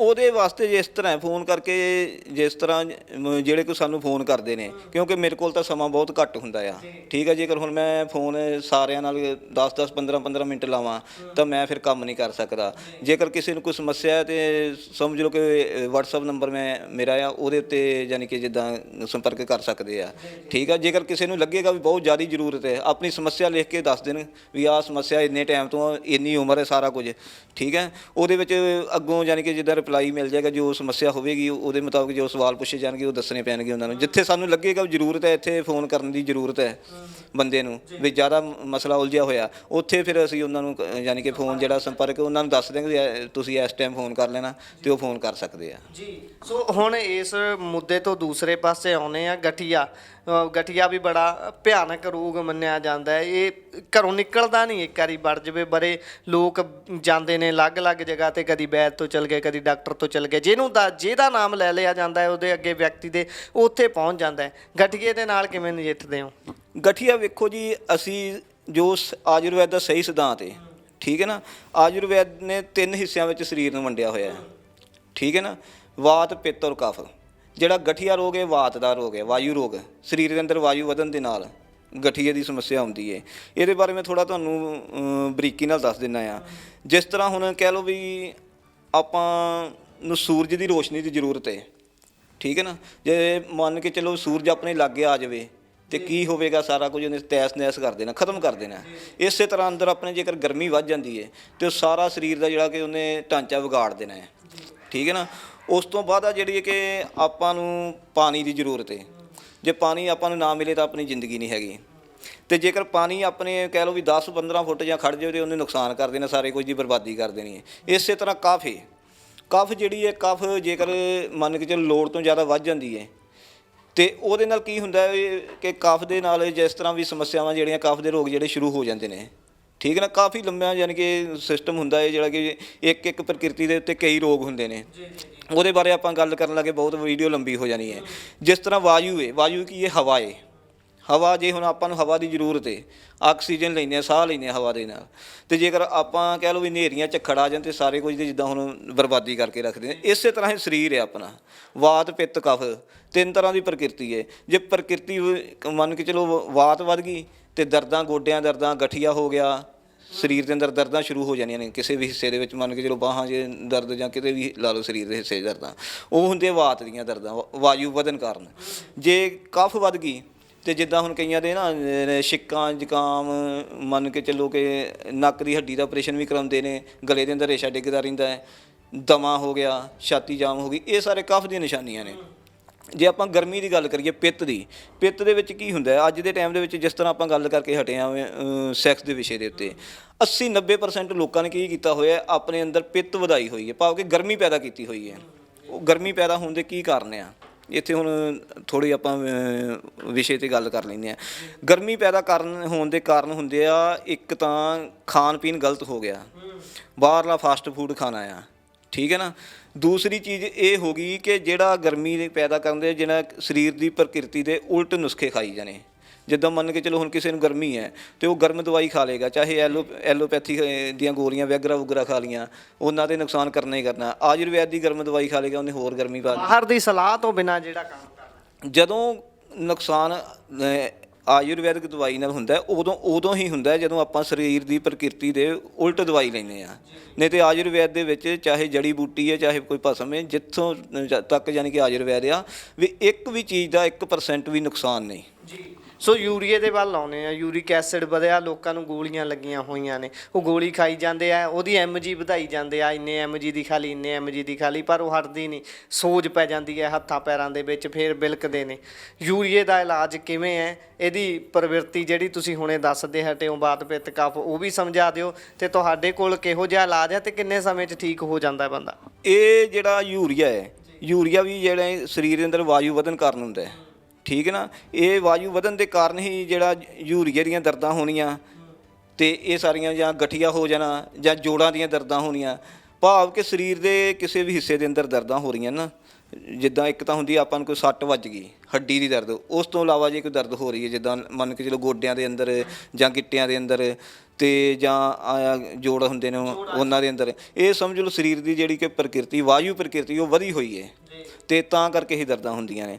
ਤੇ ਜਿਸ ਤਰ੍ਹਾਂ ਆਪਾਂ ਗੱਲ ਕਰ ਰਹੇ ਸੀ ਪਿੱਤ ਦੀ, ਪਿੱਤ ਦੇ ਵਿੱਚ ਕੀ ਹੁੰਦਾ, ਹੁਣ ਮੈਂ ਤੁਹਾਨੂੰ ਦੱਸ ਦਿੰਦਾ। ਜਿੱਦਾਂ ਕਈਆਂ ਦੇ ਸਪਰਮ ਘੱਟ ਹੁੰਦੇ ਨੇ, ਤੁਸੀਂ ਮੰਨਣਾ ਨਹੀਂ, ਉਹਨਾਂ ਦੇ ਗਰਮੀ ਇੰਨੀ ਅੰਦਰ ਪਈ ਹੁੰਦੀ ਨਾ, ਸਿਰਫ ਗਰਮੀ ਦੀ ਦਵਾਈ ਖਾਣ ਦੇ ਨਾਲ ਹੀ ਉਹਨਾਂ ਦੇ ਪੂਰੇ ਹੋ ਜਾਂਦੇ ਆ, ਠੀਕ ਆ। ਮੇਰੇ ਕੋਲ ਇੱਦਾਂ ਦੇ ਮਰੀਜ਼ ਆਉਂਦੇ ਆ ਜਿਨ੍ਹਾਂ ਦੇ 10% ਰਹਿ ਗਏ ਹੁੰਦੇ ਆ, ਤੇ ਜਦੋਂ ਉਹਨਾਂ ਦੇ ਅੰਦਰੋਂ ਗਰਮੀ ਕੱਢੀ ਦੀ ਹੈ ਨਾ, ਸਿਰਫ ਉਹ ਗਰਮੀ ਕੱਢਣ ਦੇ ਨਾਲ ਹੀ ਉਹਨਾਂ ਦਾ ਜਿਹੜਾ ਮਸਲਾ ਕਿ ਹੱਲ ਹੋ ਜਾਂਦਾ। ਜਿਹੜੇ ਕਿ ਵੱਡੇ ਵੱਡੇ ਹਸਪਤਾਲਾਂ ਦੇ ਵਿੱਚ ਇਲਾਜ ਕਰਵਾ ਕੇ, ਜਾਂ ਵੱਡੇ ਵੱਡੇ ਵੈਦਾਂ ਕੋਲੋਂ ਕਹਿ ਲਓ ਵੀ ਇਸ਼ਤਿਹਾਰ ਵੇਖ ਕੇ ਜਿਨ੍ਹਾਂ ਨੇ ਇਲਾਜ ਕਰਵਾਏ ਹੁੰਦੇ ਨੇ, ਤੇ ਉਹਨਾਂ ਦਾ ਸਿਰਫ ਅੰਦਰ ਜਦ ਗਰਮੀ ਨੂੰ ਕੱਢ ਦਿੱਤਾ ਜਾਂਦਾ ਹੈ, ਯਾਨੀ ਕਿ ਪਿੱਤ ਪ੍ਰਕਿਰਤੀ ਉਹਨਾਂ ਦੀ ਜਿਹੜੀ ਖਤਮ ਹੋ ਜਾਂਦੀ ਹੈ, ਸ਼ਾਂਤ ਹੋ ਜਾਂਦੀ ਹੈ, ਤੇ ਉਹਦੇ ਨਾਲ ਹੀ ਉਹਨਾਂ ਦਾ ਜਿਹੜਾ ਮਸਲਾ ਅੱਗੇ ਜਿਹੜਾ ਕਿ ਸੈੱਟ ਹੋ ਜਾਂਦਾ ਹੈ। ਵੈਦ ਸਾਹਿਬ, ਬਹੁਤ ਸਾਰੀਆਂ ਆਪਾਂ ਗੱਲਾਂ ਕਰ ਲਈਆਂ, ਪਰ ਮੁੜ ਘਿੜ ਕੇ ਮੁੱਦਾ ਉਹੀ ਆਉਂਦਾ ਸੈਕਸ਼ੂਅਲ ਲਾਈਫ ਦਾ, ਕਿਉਂਕਿ ਅੱਜ ਕੱਲ੍ਹ ਦੇ ਸਮੇਂ ਦੇ ਵਿੱਚ ਇਸ ਚੀਜ਼ ਤੋਂ ਬਹੁਤ ਲੋਕ ਪੀੜਤ ਨੇ ਤੇ ਕੰਧਾਂ ਭਰੀਆਂ ਪਈਆਂ ਨੇ। ਕੋਈ ਕਹਿੰਦਾ ਘੋੜੇ ਵਰਗੀ ਮਰਦਾਨਗੀ ਪਾ ਲਓ, ਕੋਈ ਕਹਿੰਦਾ ਲਿੰਗ ਦਾ ਸਾਈਜ਼ ਵਧਾ ਲਓ, ਕੋਈ ਕਹਿੰਦਾ ਟਾਈਮਿੰਗ ਵਧਾ ਲਓ। ਪਰ ਮੈਂ ਸਮੱਸਿਆ ਤੇ ਆਉਣਾ, ਸਭ ਤੋਂ ਪਹਿਲਾਂ ਮੈਂ ਸਮੱਸਿਆ ਜਾਣਨਾ ਚਾਹੁੰਦਾ, ਇਸ ਚੀਜ਼ ਦੀ ਜੜ ਕੀ ਹੈ? ਖਾਣਾ ਪੀਣਾ ਤੁਸੀਂ ਦੱਸ ਚੁੱਕੇ ਹੋ, ਗਰਮੀ ਪੈਣਾ ਦੱਸ ਚੁੱਕੇ ਹੋ, ਇਸ ਤੋਂ ਇਲਾਵਾ ਜੜ੍ਹਾਂ ਕੀ ਨੇ ਜਿਹਦੇ ਕਰਕੇ ਸੈਕਸ਼ੂਅਲ ਪ੍ਰੋਬਲਮਾਂ ਆਉਂਦੀਆਂ ਨੇ, ਘਰ ਟੁੱਟਦੇ ਨੇ? ਜੜ ਵੇਖੋ ਗੁਰਪ੍ਰੀਤ ਜੀ, ਇਸ ਤਰ੍ਹਾਂ ਹੋ ਗਿਆ। ਪਹਿਲਾਂ ਕੀ ਹੁੰਦਾ ਸੀ, 25 ਸਾਲ ਤੱਕ ਬ੍ਰਹਮਚਾਰੀਆ ਦਾ ਪਾਲਣ ਕੀਤਾ ਜਾਂਦਾ ਹੁੰਦਾ ਸੀ, ਸਰੀਰ ਦੇ ਵਿੱਚੋਂ ਕਿਸੇ ਵੀ ਤਰੀਕੇ ਵੀਰਜ ਨਹੀਂ ਨਿਕਲਣਾ, ਠੀਕ ਹੈ ਨਾ। ਹੁਣ ਅੱਜ ਕੱਲ੍ਹ ਕੀ ਹੋਇਆ, 10-12 ਸਾਲ ਦੇ ਬੱਚੇ ਦੇ ਹੱਥ 'ਚ ਫੋਨ ਹੈ, ਉਹ ਫੋਨ ਵੱਲੋਂ ਗਲਤ ਚੀਜ਼ਾਂ ਦੇਖ ਦੇਖ ਕੇ 25 ਸਾਲ ਤੋਂ ਪਹਿਲਾਂ ਹੀ ਉਹਨੇ ਆਪਣੀ ਮਰਦਾਨਗੀ ਖਤਮ ਕਰ ਲਈ ਹੁੰਦੀ ਹੈ, ਗਲਤ ਤਰੀਕਿਆਂ ਨਾਲ, ਭਾਵ ਕਿ ਹੱਥ ਰੱਸੀ ਕਰ ਕਰਕੇ। ਇਸ ਤਰ੍ਹਾਂ ਹੁੰਦਾ ਸਾਰੀ ਇਹ ਜੋ ਕਿ ਵੀਰਜ ਦੀ ਖੇਡ ਹੁੰਦੀ ਹੈ। ਜਦ ਸਰੀਰ ਦੇ ਅੰਦਰ ਵੀਰਜ ਦੀ ਕਮੀ ਆ ਜਾਂਦੀ ਹੈ, ਵੀਰਜ ਖਤਮ ਹੋ ਜਾਂਦਾ ਹੈ, ਤੇ ਫਿਰ ਜਾਣੀ ਕਿ ਅੱਗੇ ਧਾਂਤ ਪੈਣੀ, ਨਮਰਦੀ ਹੋਣੀ, ਟਾਈਮਿੰਗ ਦੀ ਕਮੀ ਹੋਣੀ, ਤੇ ਇਹ ਸਮੱਸਿਆਵਾਂ ਜਿਹੜੀਆਂ ਕਿ ਹੋਣੀਆਂ ਸ਼ੁਰੂ ਹੋ ਜਾਂਦੀਆਂ ਨੇ। ਤੇ ਸਹੀ ਇਹੀ ਹੈ ਕਿ ਜਾਣੀ ਕਿ ਇਹਨਾਂ ਚੀਜ਼ਾਂ ਤੋਂ ਜਿਹੜਾ ਬੰਦਾ ਬਚ ਜਾਂਦਾ ਨਾ, ਜਿਸ ਕਹਿ ਲਓ ਵੀ ਹੱਥ ਨਾਲ ਕਰਨ ਤੋਂ ਜਾਂ ਗਲਤ ਤਰੀਕਿਆਂ ਤੋਂ ਬਚ ਕੇ ਜਿਹਨੇ ਆਪਣੀ ਮਰਦਾਨਗੀ ਸਾਂਭ ਲਈ, ਤੇ ਉਸ ਬੰਦੇ ਨੂੰ ਚਾਹੇ ਉਹ 50 ਸਾਲ ਦਾ ਹੋ ਗਿਆ, 60 ਸਾਲ ਦਾ ਹੋ ਗਿਆ, ਕਦੇ ਵੀ ਜ਼ਿੰਦਗੀ ਦੇ ਵਿੱਚ ਹੁੰਦੇ ਚਾਰੇ ਇਹ ਸਮੱਸਿਆ ਨਹੀਂ ਆਏਗੀ। ਤੇ ਅੱਜ ਦੇ ਟਾਈਮ ਦੇ ਵਿੱਚ ਮੈਂ ਜਿੱਥੋਂ ਤੱਕ ਕਹਿ ਸਕਦਾ ਵੀ 80-90% ਨੌਜਵਾਨਾਂ ਨੇ ਆਪਣਾ ਆਪ ਇੱਦਾਂ ਹੀ ਖਤਮ ਕੀਤਾ ਹੋਇਆ ਹੈ, ਗਲਤ ਤਰੀਕਿਆਂ ਦੇ ਨਾਲ। ਤੇ ਇਹਨਾਂ ਕਾਰਨਾਂ ਕਰਕੇ ਫਿਰ ਉਹਨਾਂ ਨੂੰ ਅੱਗੇ ਜਾ ਕੇ ਮੁੜ ਕੇ ਜਦੋਂ ਤੱਕ ਉਹਨਾਂ ਦਾ ਵਿਆਹ ਹੋਣਾ ਹੁੰਦਾ ਆ, ਉਦੋਂ ਤੱਕ ਸਮਝ ਲਓ ਵੀ ਉਹਨਾਂ ਸਾਰਾ ਕੁਝ ਕਹਿ ਲਓ ਵੀ ਖਤਮ ਕਰ ਦਿੱਤਾ ਹੁੰਦਾ ਸਰੀਰ ਦੇ ਅੰਦਰੋਂ। ਤੇ ਫਿਰ ਜਾਂ ਤਾਂ ਤਲਾਕ ਦਾ ਕਾਰਨ ਬਣਦਾ ਆ, ਤੇ ਜਾਂ ਫਿਰ ਕਹਿ ਲਓ ਵੀ ਕਈ ਨੌਜਵਾਨ ਜਿਹੜੇ ਸ਼ਰਮ ਦੇ ਮਾਰੇ ਖੁਦਕੁਸ਼ੀ ਕਰ ਲੈਂਦੇ ਨੇ, ਜਾਂ ਫਿਰ ਨਸ਼ਿਆਂ ਵੱਲ ਵੀ ਬਹੁਤੇ ਤੁਰ। ਹਾਂਜੀ, ਜਾਂ ਫਿਰ ਨਸ਼ਿਆਂ ਦਾ ਸਹਾਰਾ ਲੈ ਕੇ, ਵੈਗਰਾ ਦਾ ਸਹਾਰਾ ਲੈ ਕੇ ਉਹ ਫਿਰ ਕਹਿ ਲਓ ਵੀ ਇਸ ਬੰਦੇ ਨੂੰ ਚੱਲਦੇ ਨੇ। ਹੁਣ ਮੇਰੇ ਕੋਲ ਨੌਜਵਾਨ ਆਉਂਦੇ ਨੇ ਕਈ, ਉਹਨਾਂ ਨੇ ਯਾਨੀ ਕਿ ਜਿੱਦਾਂ ਹੁਣ ਕਿਸੇ ਦਾ ਮਹੀਨਾ ਰਹਿੰਦਾ ਹੁੰਦਾ ਵਿਆਹ ਦੇ ਵਿੱਚ, ਕਿਸੇ ਦੇ 40 ਦਿਨ ਰਹਿੰਦੇ ਹੁੰਦੇ ਨੇ, ਠੀਕ ਹੈ ਨਾ। ਉਹ ਯਾਨੀ ਕਿ ਕਹਿੰਦੇ ਨੇ ਵੀ ਸਾਡਾ ਹੁਣ ਬਸ ਵੀ ਜਿੱਦਾਂ ਵੀ ਹੈਗਾ ਕਰ ਦਿਓ ਮਸਲਾ ਸੈੱਟ। ਉੱਥੇ ਫਿਰ ਮੈਨੂੰ ਇਹ ਚੀਜ਼ ਦੇਖਣੀ ਪੈਂਦੀ ਵੀ ਹੋਰ ਕਿਸੇ ਬੰਦੇ ਦੀ ਮੈਂ ਦਵਾਈ ਤਿਆਰ ਕਰਾਂ, ਚਾਹੇ ਲੇਟ ਹੋ ਜਾਵੇ 10 ਦਿਨ 15 ਦਿਨ, ਕੋਈ ਚੱਕਰ ਨਹੀਂ, ਪਰ ਉਸ ਬੰਦੇ ਦਾ ਜਿਹੜਾ ਘਰ ਟੁੱਟਣ ਤੋਂ ਬਚਾਉਣਾ ਹੈ। ਕਿਉਂਕਿ ਜੇਕਰ ਆਪਣੇ ਕੋਲ ਇਹ ਚੀਜ਼ ਨਹੀਂ ਹੈਗੀ, ਤੇ ਸਮਝ ਲਓ ਬੰਦੇ ਕੋਲ ਚਾਹੇ ਕੋਠੀਆਂ, ਕਾਰਾਂ, ਜ਼ਮੀਨ ਜਾਇਦਾਦਾਂ ਜੋ ਮਰਜ਼ੀ ਹੈ, ਤੇ ਬੰਦੇ ਦੇ ਕਹਿ ਲਓ ਵੀ ਪੱਲੇ ਕੁਝ ਨਹੀਂ ਰਹਿੰਦਾ ਹੈਗਾ ਜੇ ਜਨਾਨੀ ਕਹਿ ਦਿੰਦੀ ਬੰਦਾ ਨਾ ਮਰ ਦੇ, ਠੀਕ ਹੈ ਨਾ। ਇਹ ਸਭ ਤੋਂ ਜ਼ਰੂਰੀ ਹੈ। ਬਾਕੀ ਹੋਰ ਕੋਈ ਰੋਗ ਹੋਵੇਗਾ, ਕੋਈ ਕਿਸੇ ਦੇ ਨਾਲ ਕਹਿ ਲਓ ਵੀ ਕਿਸੇ ਨਾਲ ਸ਼ੇਅਰ ਕਰ ਲਏਗਾ ਕਿ ਹਾਂ ਵੀ ਮੈਂ ਇੱਥੋਂ ਦਵਾਈ ਲਈ ਠੀਕ ਹੋ ਗਿਆ ਜਾਂ ਇੱਥੋਂ ਲਈ ਠੀਕ ਹੋ ਗਿਆ। ਇਹ ਬਿਮਾਰੀ ਇੱਦਾਂ ਦੀ ਵੀ ਸਾਡੇ ਨੌਜਵਾਨ ਵੀਰ ਜਿਹੜੇ ਨੇ ਝੱਕਦੇ ਕਿਸੇ ਨਾਲ ਗੱਲ ਨਹੀਂ ਕਰਦੇ ਹੈਗੇ, ਤੇ ਇਸ ਕਰਕੇ ਫਿਰ ਉਹਨਾਂ ਦੀ ਜਦ ਇੱਥੋਂ ਤੱਕ ਨੌਬਤ ਆ ਜਾਂਦੀ, ਜਾਂ ਤਾਂ ਘਰ ਟੁੱਟ ਜਾਂਦਾ ਆ, ਤੇ ਜਾਂ ਫਿਰ ਉਹਨਾਂ ਨੂੰ ਅੰਤ ਨੂੰ ਯਾਨੀ ਕਿ ਜਿੱਦਾਂ ਸ਼ਰਮ ਦੇ ਮਾਰੇ ਖੁਦਕੁਸ਼ੀ ਕਰ ਲੈਂਦੇ ਆ। ਇੱਕ ਜ਼ਰੂਰ ਦੱਸਿਓ ਵੈਦ ਸਾਹਿਬ ਕਿ ਲਿੰਗ ਦੇ ਸਾਈਜ਼ ਦਾ ਬੜਾ ਰੌਲਾ ਰਹਿੰਦਾ ਹੈ, ਕਹਿੰਦੇ ਲਿੰਗ ਦਾ ਸਾਈਜ਼ ਵੱਡਾ ਕਰਨਾ ਹੈ, ਕਿਉਂਕਿ ਅੱਜ ਜਿਸ ਤਰ੍ਹਾਂ ਤੁਸੀਂ ਦੱਸਿਆ ਮੋਬਾਈਲ ਫੋਨ ਹਰ ਕਿਸੇ ਦੇ ਹੱਥ ਵਿੱਚ ਹੈ, ਮੋਬਾਈਲ ਫੋਨ ਦੀ ਵਰਤੋਂ ਕਰਦੇ ਨੇ, ਉਸ ਤੋਂ ਬਾਅਦ ਇਹੋ ਜਿਹੀਆਂ ਉਤੇਜਨਾਵਾਂ ਆ ਜਾਂਦੀਆਂ ਨੇ, ਉਹਦੇ ਨਾਲ ਨਾਲ ਇੱਕ ਅਸੀਂ ਧਾਰਨਾ ਵੀ ਬਣਾ ਲੈਂਦੇ ਹਾਂ ਕੁਝ ਇਹੋ ਜਿਹੀਆਂ ਤਸਵੀਰਾਂ ਦੇਖ ਕੇ, ਵੀਡੀਓਜ਼ ਦੇਖ ਕੇ, ਕਿ ਨਹੀਂ ਯਾਰ ਇਹੋ ਜਿਹਾ ਡੀਲ ਡੋਲ ਮੇਰਾ ਵੀ ਹੋਣਾ ਚਾਹੀਦਾ ਹੈ। ਲਿੰਗ ਦੇ ਸਾਈਜ਼ ਬਾਰੇ ਜਰਾ ਦੱਸਿਓ, ਇਸ ਨੂੰ ਵਧਾਇਆ ਜਾ ਸਕਦਾ ਹੈ ਜਾਂ ਫਿਰ ਇਹ ਸਿਰਫ ਝੂਠੀਆਂ ਗੱਲਾਂ ਨੇ, ਜਾਂ ਫਿਰ ਅਸਲ ਕੀ ਹੈ ਇਹਦਾ ਪਿੱਛੇ?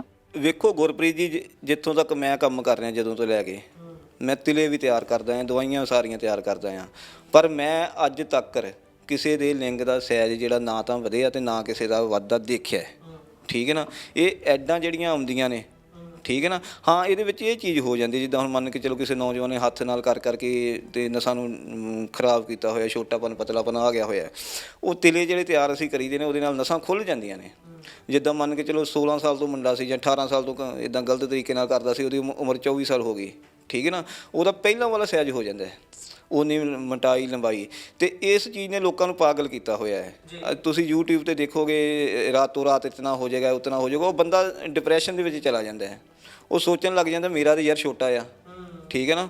ਪਰ ਇਹ ਇਹੋ ਜਿਹੀਆਂ ਅਫਵਾਹਾਂ ਤੋਂ ਕਹਿ ਲਓ ਵੀ ਕੁਝ ਤਾਂ ਲੋਕ ਵੈਸੇ ਇੱਦਾਂ ਆ ਬਿਮਾਰ ਆ ਵੀ ਠੀਕ, ਜਿਹੜੇ ਉਹ ਵੀ ਬਿਮਾਰ ਡਿਪਰੈਸ਼ਨ ਦੇ ਵਿੱਚ ਚੱਲ ਕੇ ਉਹ ਆਪਣੇ ਆਪ ਦੇ ਅੰਦਰ ਕਮੀ ਮਹਿਸੂਸ ਕਰਨੀ ਸ਼ੁਰੂ ਹੋ ਜਾਂਦੇ ਹੈ ਕਰ ਦਿੰਦੇ। ਜਾਂ ਕਈ ਵਾਰੀ ਹੁੰਦਾ ਵੀ ਜਿੱਦਾਂ 3 ਘੰਟੇ ਟਾਈਮਿੰਗ ਹੋ ਜਾਏਗੀ, ਆ ਦੇਖਦੇ ਹੀ ਹੋ ਤੁਸੀਂ, ਤੇ ਉੱਥੇ ਯਾਨੀ ਕਿ ਇਹ ਚੀਜ਼ਾਂ ਦਾ ਜਿਹੜਾ ਕਿ ਬਹੁਤ ਫਰਕ ਪੈਂਦਾ ਹੈ। ਪਰ ਇਹ ਜ਼ਰੂਰ ਜਰਾ ਮੈਨੂੰ ਵਿਸਥਾਰ ਨਾਲ ਦੱਸਿਓ ਕਿ ਟਾਈਮਿੰਗ ਦਾ ਬਹੁਤ ਰੌਲਾ ਰਹਿੰਦਾ, ਕਹਿੰਦੇ ਟਾਈਮਿੰਗ 45 ਮਿੰਟ 40 ਮਿੰਟ ਟੈਬੂ ਬਣ ਗਿਆ, ਹਰ ਕੋਈ ਸੋਚਦਾ ਹੈ ਜਦੋਂ ਆਪਸ 'ਚ ਗੱਲ ਵੀ ਕਰਦੇ ਨੇ ਵੀ ਇੰਨੀ ਟਾਈਮਿੰਗ ਇੰਨੀ ਟਾਈਮਿੰਗ।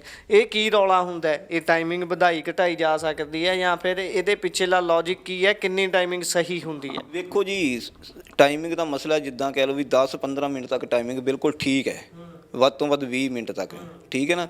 ਗੱਲ ਕੀ ਹੈ ਵੀ ਜੇਕਰ ਮੰਨ ਕੇ ਚਲੋ ਵੀ ਇੰਨੀ ਟਾਈਮਿੰਗ ਜਿਸ ਬੰਦੇ ਦੀ ਹੈਗੀ ਹੈ ਨਾ, ਸਮਝ ਲਓ ਬੰਦਾ ਅੱਜ ਦੇ ਟਾਈਮ ਦੇ ਵਿੱਚ ਬਹੁਤ ਵਧੀਆ ਹੈ, ਠੀਕ ਹੈ ਨਾ। ਕਿਉਂਕਿ ਮੇਰੇ ਕੋਲ ਇਹੋ ਜਿਹੇ ਹੁੰਦੇ ਨੇ ਜਿਨ੍ਹਾਂ ਦੀ 1-2 ਮਿੰਟ ਤੱਕ ਵੀ ਟਾਈਮਿੰਗ ਹੁੰਦੀ ਹੈ, ਠੀਕ ਹੈ ਨਾ। ਉਹ ਤਾਂ ਚਲੋ ਸਮਝ ਲਓ ਉਹਨੂੰ ਆਪਾਂ ਆਯੁਰਵੇਦ ਦੇ ਅਨੁਸਾਰ ਸ਼ੀਘਰ ਪਤਨ ਕਹਿ ਲਈਏ। ਪਰ ਇਹ ਚੀਜ਼ ਹੁੰਦੀ ਹੁਣ ਜੇ ਕਹਿ ਲਓ ਵੀ 2 ਘੰਟੇ 3 ਘੰਟੇ, ਉਹ ਫਿਰ ਲੋਕਾਂ ਦੇ ਦਿਮਾਗ ਦੇ ਅੰਦਰ ਉਹੀ ਗੱਲ ਬੈਠ ਜਾਂਦੀ, ਯਾਰ ਮੇਰੇ ਤਾਂ 15 ਮਿੰਟ ਲੱਗਦੇ ਆ। ਦਿਮਾਗ ਨਾਲ ਖੇਡਿਆ ਜਾ ਰਿਹਾ ਇਹ, ਯਾਨੀ ਉਹ ਬੰਦਾ ਆਪਣੇ ਆਪ ਨੂੰ ਤੰਦਰੁਸਤ ਹੋਇਆ ਵੀ ਆਪਣੇ ਆਪ ਨੂੰ ਹੀਣਾ ਸਮਝਣ ਲੱਗ ਜਾਂਦਾ ਵੀ ਮੇਰੇ ਅੰਦਰ ਕਮੀ ਹੈ, ਠੀਕ ਹੈ ਨਾ। ਤੇ ਜੇਕਰ ਤੰਦਰੁਸਤ ਸਰੀਰ ਆ, 15-20 ਮਿੰਟ ਟਾਈਮਿੰਗ ਵਧੀਆ, ਯਾਨੀ ਕਿ ਲਿੰਗ ਦਾ ਸਾਈਜ਼ ਯਾਨੀ ਕਿ 5-6 ਇੰਚ ਤੱਕ ਹੈਗਾ, ਤਾਂ ਕੋਈ ਲੋੜ ਨਹੀਂ ਹੁੰਦੀ ਕਿਸੇ ਐਵੇਂ ਚੱਕਰਾਂ ਦੇ ਵਿੱਚ ਪੈਣ ਦੀ ਜਾਂ ਕਰਨ ਦੀ ਵੀ ਜਿੱਦਾਂ ਤੁਸੀਂ ਕਹਿੰਦੇ ਵੀ ਐਡਾਂ ਆਉਂਦੀਆਂ ਨੇ ਉਹਨਾਂ ਦਾ। ਤੇ ਕਿਸੇ ਨੂੰ ਐਡਾ ਯਾਨੀ ਕਿ ਆਪਣੇ ਆਪ ਨੂੰ ਹੀਣਾ ਨਹੀਂ ਸਮਝਣਾ ਚਾਹੀਦਾ ਕਿ ਮੇਰੇ ਅੰਦਰ ਕਮੀ ਹੈ ਜਾਂ ਕਿੱਦਾਂ ਹੈ। ਸੋ ਕਹਿ ਸਕਦੇ ਹਾਂ ਕਿ ਕਿਤੇ ਨਾ ਕਿਤੇ ਮਾਨਸਿਕ ਭੂਮਿਕਾ ਵੀ ਇਹਦੇ ਵਿੱਚ ਬਹੁਤ ਹੈ। ਮਾਨਸਿਕ ਤਰੀਕੇ ਦੇ ਨਾਲ ਹੀ ਸਾਡੇ ਖੇਡਿਆ ਜਾਂਦਾ, ਸਾਨੂੰ ਲਿੰਗ ਦਾ ਵਹਿਮ ਪਾਇਆ ਜਾਂਦਾ, ਸਮੇਂ ਦਾ ਵਹਿਮ ਪਾਇਆ ਜਾਂਦਾ। ਇੱਕ ਵਾਰੀ ਇੱਥੇ ਜ਼ਰੂਰ ਤੁਹਾਡੀ ਟਿੱਪਣੀ ਚਾਹੂੰਗਾ ਕਿ ਮਾਨਸਿਕ ਤੌਰ 'ਤੇ ਬੰਦਾ ਕਿੰਨਾ ਕੁ ਸਟਰੋਂਗ ਹੋਣਾ ਚਾਹੀਦਾ ਕਿ ਇਹਨਾਂ ਚੀਜ਼ਾਂ ਨਾਲ ਡੀਲ ਕਰ ਸਕੇ, ਇਹਨਾਂ ਚੀਜ਼ਾਂ ਨਾਲ ਲੜ ਸਕੇ, ਜਿਹੜੀ ਗਲਤ ਹੈ ਉਹਨੂੰ ਗਲਤ ਕਹਿ ਸਕੇ, ਸਹੀ ਨੂੰ ਸਹੀ ਕਹਿ ਸਕੇ। ਮਾਨਸਿਕ ਤੌਰ 'ਤੇ ਇਸ ਤਰ੍ਹਾਂ ਹੁੰਦਾ, ਹੁਣ ਬੰਦਾ ਮੰਨ ਕੇ ਚਲੋ ਤੰਦਰੁਸਤ ਆ, ਤੰਦਰੁਸਤ ਬੰਦੇ ਨੂੰ ਵੀ ਆਪਣੇ ਆਪ ਨੂੰ ਜਦੋਂ ਹੀਣਾ ਸਮਝਣ ਲੱਗ ਜਾਂਦਾ ਨਾ, ਉਹਦੇ ਅੰਦਰ ਯਾਨੀ ਕਿ ਕਿਉਂਕਿ ਜਿਹੜੀ ਸੈਕਸ ਦੀ ਖੇਡ ਹੈ ਸਾਰੀ ਦਿਮਾਗ ਤੋਂ ਪੈਦਾ ਹੁੰਦੀ ਹੈ, ਦਿਮਾਗ ਤੋਂ ਪੈਦਾ ਹੁੰਦੀ ਹੈ। ਜਦ ਦਿਮਾਗ ਦੇ ਅੰਦਰ ਉਹਦੇ ਅੰਦਰ ਇੱਕ ਵਾਰੀ ਗੱਲ ਬੈਠ ਗਈ ਮੇਰੇ ਅੰਦਰ ਆਹ ਕਮੀ ਹੈ, ਠੀਕ ਹੈ ਨਾ, ਜਿੰਨਾ ਚਿਰ ਉਸ ਚੀਜ਼ ਨੂੰ ਆਪਣੇ ਦਿਮਾਗ ਅੰਦਰ ਉਹਨੇ ਕੱਢੇਗਾ ਨਾ, ਉੱਥੇ ਚਾਹੇ ਜੋ ਮਰਜ਼ੀ ਦਵਾਈ ਜਿੰਨੀ ਮਰਜ਼ੀ ਕਰ ਲਵੋ, ਜੋ ਮਰਜ਼ੀ ਖਾ ਲਵੇ, ਜਿੰਨਾ ਚਿਰ ਉਸ ਦੇ ਦਿਮਾਗ ਦੇ ਅੰਦਰੋਂ ਇਹ ਚੀਜ਼ ਨਹੀਂ ਨਿਕਲਦੀ। ਹੁਣ ਮੇਰੇ ਨਾਲ ਮੁੰਡੇ ਕਈ ਗੱਲ ਕਰਦੇ ਨੇ, ਠੀਕ ਹੈ ਨਾ, ਜਦ ਮੇਰਾ ਸਿਸਟਮ ਇੱਦਾਂ, ਮੈਂ ਸਾਰੀ ਗੱਲਬਾਤ ਉਹਨਾਂ ਨੂੰ ਪੁੱਛਣੀ ਕਰਨੀ ਹੁੰਦੀ ਹੈ, ਠੀਕ ਹੈ ਨਾ। ਬਾਕੀ ਉਹਨਾਂ ਨੂੰ ਸਾਰਾ ਪੁੱਛਣਾ ਹੁੰਦਾ, ਕੋਈ ਦਿਮਾਗੀ ਟੈਨਸ਼ਨ ਤਾਂ ਨਹੀਂ, ਡਿਪਰੈਸ਼ਨ ਦੇ ਵਿੱਚ ਤਾਂ ਨਹੀਂ ਹੈਗੇ, ਉਹ ਸਾਰਾ ਕੁਝ ਕਰਨਾ ਦੇਖਣਾ ਪੈਂਦਾ। ਜੇਕਰ ਡਿਪਰੈਸ਼ਨ ਵਿੱਚ ਲੱਗ ਰਿਹਾ ਉਹਦੇ ਮੁਤਾਬਕ ਫਿਰ ਜਿਹੜੀ ਕਿ ਨਾਲ ਦਵਾਈ ਦਿੱਤੀ ਜਾਂਦੀ ਹੈ, ਠੀਕ ਹੈ ਨਾ। ਤੇ ਫਿਰ ਜਾ ਕੇ ਮਸਲਾ ਸੈੱਟ ਹੋ ਜਾਂਦਾ। ਸਮਝ ਲਓ ਕਿ ਜਦ ਬੰਦਾ ਗੱਲ ਕਰਦਾ, ਗੱਲ ਕਰਨ ਤੋਂ ਹੀ ਉਹਨੂੰ ਆਪਣੇ ਆਪ ਨੂੰ ਯਾਨੀ ਕਿ ਮਹਿਸੂਸ ਕਰਨ ਲੱਗ ਜਾਂਦਾ, ਹਾਂ ਮੈਂ ਠੀਕ ਜਗ੍ਹਾ ਆ ਗਿਆ, ਠੀਕ ਹੈ ਨਾ। ਬਾਅਦ ਵੈਦ ਕੀ ਕਰਨਗੇ, ਤੁਸੀਂ ਫੋਨ ਕੀਤਾ ਜਾਂ WhatsApp 'ਤੇ ਮੈਸੇਜ ਕੀਤਾ, ਉਹਨਾਂ ਸਭ ਤੋਂ ਪਹਿਲਾਂ ਤੁਹਾਨੂੰ ਖਾਤਾ ਨੰਬਰ ਭੇਜਣਾ ਹੈ, ਇਹਦੇ ਵਿੱਚ ਇੰਨੀ ਪੇਮੈਂਟ ਕਰ ਦਿਓ। ਸਾਡਾ ਉਹ ਸਿਸਟਮ ਨੇ, ਅਸੀਂ ਸਭ ਤੋਂ ਪਹਿਲਾਂ ਉਹਦੀ ਮਰੀਜ਼ ਦੀ ਸਮੱਸਿਆ ਸੁਣਨੀ ਹੈ, ਠੀਕ ਹੈ ਨਾ। ਕਿਸੇ ਨੇ ਦਵਾਈ ਲੈਣੀ ਨਾ ਲੈਣੀ ਉਹ ਬਾਅਦ ਦੀਆਂ ਗੱਲਾਂ ਨੇ, ਪਰ ਉਹਦੀ ਸਾਰੀ ਸਮੱਸਿਆ ਦੇ ਮੁਤਾਬਕ ਫਿਰ ਉਹਨੂੰ ਦੱਸਣਾ ਇੱਥੇ ਇਸ ਦਵਾਈ ਦੀ ਤੈਨੂੰ ਜ਼ਰੂਰਤ ਹੈ, ਤੇਰੀ ਥੋੜ੍ਹੀ ਦਵਾਈ ਨਾਲ ਸਰਦਾ ਹੋਏ ਦੱਸ ਦੇਣਾ, ਥੋੜ੍ਹੀ ਨਾਲ ਸਰਨਾ, ਜਿੱਥੇ ਜ਼ਿਆਦਾ ਲੱਗਣੀ ਹੋਏ ਉੱਥੇ ਦੱਸਣੀ ਜਾਵੇ ਆਹ ਤਰੀਕੇ ਦੀ ਇੱਦਾਂ ਦਵਾਈ ਖਾਣੀ ਪੈਣੀ ਹੈ। ਅੱਗੇ ਕਿਸੇ ਨੇ ਖਾਣੀ ਲੈਣੀ ਜਾਂ ਨਾ ਲੈਣੀ, ਜਾਂ ਕਿਸੇ ਨੂੰ ਇਸ ਚੀਜ਼ ਨੂੰ ਸਮਝਣਾ ਨਾ ਸਮਝਣਾ, ਉਹ ਅਗਲੇ ਬੰਦੇ ਦੇ ਹੁੰਦਾ ਆ, ਠੀਕ ਹੈ ਨਾ। ਪਰ ਅਸੀਂ ਦੂਸਰੇ ਲੋਕਾਂ ਵਾਲਾ ਕੰਮ ਨਹੀਂ ਕਰੀਦਾ ਵੀ ਕਿਸੇ ਨਾਲ ਜਾਂ ਗੱਲ ਨਾ ਕਰੀਏ ਜਾਂ ਪਹਿਲਾਂ ਖਾਤੇ 'ਚ ਪੇਮੈਂਟ ਪਵਾਈਏ ਜਾਂ ਕਰੀਏ, ਉਹ ਚੀਜ਼ ਨਹੀਂ ਸਾਡੀ ਹੈਗੀ। ਇਸੇ ਭਰੋਸੇ ਕਰਕੇ ਹੀ ਲੋਕ ਜਿਹੜੇ ਕਿ ਵੀ ਠੀਕ ਹੁੰਦੇ ਨੇ ਤੇ ਸਾਡੇ ਨਾਲ ਜੁੜੇ ਹੋਏ ਆ। ਜੀ, ਸੋ ਮੈਨੂੰ ਉਮੀਦ ਹੈ ਸਾਡੇ ਦਰਸ਼ਕ ਵੈਦ ਸਾਹਿਬ ਦੇ ਜਿੰਨੇ ਵੀ ਜਵਾਬ ਨੇ ਉਹਨਾਂ ਦੇ ਨਾਲ ਸੰਤੁਸ਼ਟੀ ਪ੍ਰਗਟ ਕਰਨਗੇ, ਕਿਉਂਕਿ ਬੜੇ ਸਧਾਰਨ ਤਰੀਕੇ ਦੇ ਨਾਲ ਉਹਨਾਂ ਨੇ ਸਮਝਾਉਣ ਦੀ ਕੋਸ਼ਿਸ਼ ਕੀਤੀ ਹੈ। ਜਿਸ ਤਰ੍ਹਾਂ ਪਹਿਲਾਂ ਹੀ ਦੱਸਿਆ ਸੀ ਕਿ ਫੱਕਰ ਬਿਰਤੀ ਦੇ ਇਨਸਾਨ ਨੇ, ਬੜੇ ਸਿੱਧੀ ਭਾਸ਼ਾ ਦੇ ਵਿੱਚ ਗੱਲ ਕਰਦੇ ਨੇ, ਸਧਾਰਨ ਭਾਸ਼ਾ ਦੇ ਵਿੱਚ ਗੱਲ ਸਮਝਾਉਣ ਦਾ ਯਤਨ ਕਰਦੇ ਨੇ। ਸੋ ਵੈਦ ਸਾਹਿਬ ਤੁਸੀਂ ਸਮਾਂ ਦਿੱਤਾ, ਤੁਹਾਡਾ ਬਹੁਤ ਬਹੁਤ ਧੰਨਵਾਦ। ਤੁਸੀਂ ਬੜੇ ਚੰਗੇ ਤਰੀਕੇ ਦੇ ਨਾਲ ਹਰ ਗੱਲ ਤੇ ਚਾਨਣਾ ਪਾਇਆ। ਧੰਨਵਾਦ। ਗੁਰਪ੍ਰੀਤ ਸਿੰਘ ਜੀ, ਤੁਹਾਡਾ ਵੀ ਬਹੁਤ ਬਹੁਤ ਧੰਨਵਾਦ, ਤੇ ਜੋ ਕਿ ਤੁਸੀਂ ਇੰਨੀ ਦੂਰੋਂ ਖੇਚਲ ਕਰਕੇ ਸਾਡੇ ਕੋਲ ਆਏ ਤੇ ਸਾਡੀ ਆਵਾਜ਼ ਨੂੰ ਲੋਕਾਂ ਤੱਕ ਪਹੁੰਚਾਇਆ। ਕਿਉਂਕਿ ਇਹ ਸਿਸਟਮ ਇਸ ਤਰ੍ਹਾਂ ਵੀ ਆ, ਇਹ ਜਿਹੜੀਆਂ ਸਮੱਸਿਆ ਤੁਸੀਂ ਮੈਨੂੰ ਗੱਲਾਂ ਕੀਤੀਆਂ, ਇਸ ਮਸਲੇ ਦੇ ਉੱਤੇ ਕੋਈ ਵੈਦ, ਕੋਈ ਬੰਦਾ ਖੁੱਲ੍ਹ ਕੇ ਗੱਲ ਨਹੀਂ ਕਰਨੀ ਚਾਹੁੰਦਾ। ਸਭ ਸ਼ਰਮ ਮਹਿਸੂਸ ਕਰਦੇ ਨੇ ਆਪਣੇ ਆਪ 'ਚ। ਪਰ ਜੇਕਰ ਇਹ ਮੰਨ ਕੇ ਚਲੋ ਇਹ ਬਿਮਾਰੀਆਂ ਨੇ, ਜਿਸ ਤਰ੍ਹਾਂ ਹੋਰ ਦੂਸਰੀਆਂ ਆਪਣੇ ਅੰਦਰ ਸਰੀਰ ਦੇ ਅੰਦਰ ਕਮੀਆਂ ਆ ਗਈਆਂ, ਇਸੇ ਤਰ੍ਹਾਂ ਇਹੀ ਚੀਜ਼ਾਂ ਨੇ। ਠੀਕ ਹੈ, ਜੇ ਆਪਾਂ ਇਸ ਚੀਜ਼ ਤੋਂ ਝੱਕਦੇ ਰਹਾਂਗੇ, ਜੇ ਗੱਲ ਨਾ ਕਰਾਂਗੇ ਤਾਂ ਫਿਰ ਤਾਂ ਔਖਾ ਹੋ ਜਾਂਦਾ ਹੈ। ਤੇ ਬਹੁਤ ਬਹੁਤ ਤੁਹਾਡਾ ਵੀ ਧੰਨਵਾਦ, ਤੁਸੀਂ ਮੇਰੇ ਕੋਲ ਚੱਲ ਕੇ ਆਏ ਜੀ। ਸੋ ਇਹ ਸਨ ਸਾਡੇ ਨਾਲ ਵੈਦ ਸਾਹਿਬ, ਜਿਨ੍ਹਾਂ ਨੇ ਬੜੇ ਚੰਗੇ ਤਰੀਕੇ ਦੇ ਨਾਲ ਹਰ ਪਹਿਲੂ ਤੇ ਚਾਨਣਾ ਪਾਇਆ, ਹਰ ਸਵਾਲ ਦਾ ਜਵਾਬ ਉਹਨਾਂ ਨੇ ਵਿਸਥਾਰ ਦੇ ਨਾਲ ਦਿੱਤਾ ਹੈ। ਤੁਸੀਂ ਸਾਰੀ ਵੀਡੀਓ ਦੇ ਵਿੱਚ ਵੇਖ ਹੀ ਚੁੱਕੇ ਹੋ ਕਿਸ ਤਰੀਕੇ ਦੇ ਨਾਲ ਉਹਨਾਂ ਦਾ ਸੁਭਾਅ ਤੇ ਉਹਨਾਂ ਦਾ ਗੱਲ ਕਰਨ ਦਾ ਤਰੀਕਾ ਹੈ, ਤੇ ਇਲਾਜ ਕਰਨ ਦਾ ਤਰੀਕਾ ਵੀ ਬਿਲਕੁਲ ਇਸੇ ਤਰੀਕੇ ਦਾ ਸਾਦਾ ਅਤੇ ਸਪਸ਼ਟ ਹੈ। ਨੰਬਰ ਅਤੇ ਐਡਰੈਸ ਹੇਠਾਂ ਚੱਲ ਰਹੇ ਨੇ, ਉਹਨਾਂ ਦੇ ਨਾਲ WhatsApp ਤੇ ਸੰਪਰਕ ਕਰਕੇ ਵੀ ਤੁਸੀਂ ਆਪਣੇ ਜਿਹੜੀ ਵੀ ਸਮੱਸਿਆ ਹੈ ਉਸ ਦਾ ਇਲਾਜ ਜਾਣ ਸਕਦੇ ਹੋ।